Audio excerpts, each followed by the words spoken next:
Create a video using exactly this script. A billion-dollar empire built on trust, shattered by a lie. A scandal so massive it poisoned the air we breathe. What if I told you that one of the world's most trusted car companies was secretly cheating us all? This is the shocking true story of Volkswagen's emissions scandal. Before we dive into this corporate deception, don't forget to like, share, and subscribe. The truth must be exposed. For decades, Volkswagen sold itself as the people's car, a brand built on efficiency, reliability, and environmental responsibility. But behind the shiny ads and sleek designs, something sinister lurked. Between 2009 and 2015, Volkswagen's diesel cars, marketed as clean and green, were anything but. They were spewing up to 40 times the legal limit of toxic nitrogen oxides into the air. And worst of all, Volkswagen knew all along. In 2014, a group of researchers from West Virginia University conducted emission tests on diesel cars. Their goal? To prove that Volkswagen's diesel engines were as clean as the company claimed. But what they found was horrifying.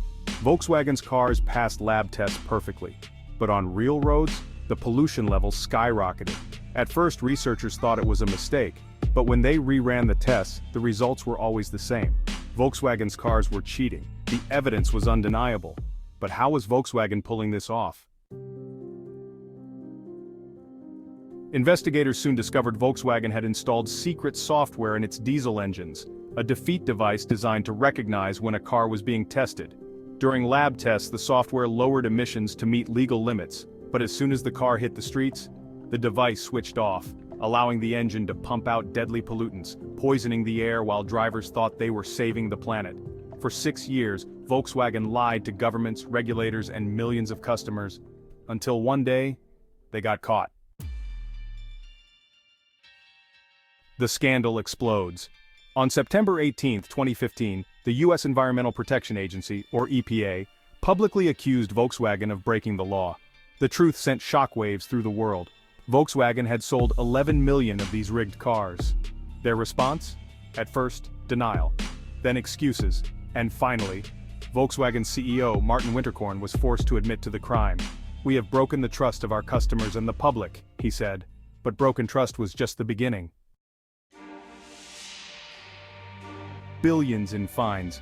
But no real justice. Volkswagen was slapped with $30 billion in fines and penalties. Several top executives were arrested, and others fled to countries where they couldn't be extradited.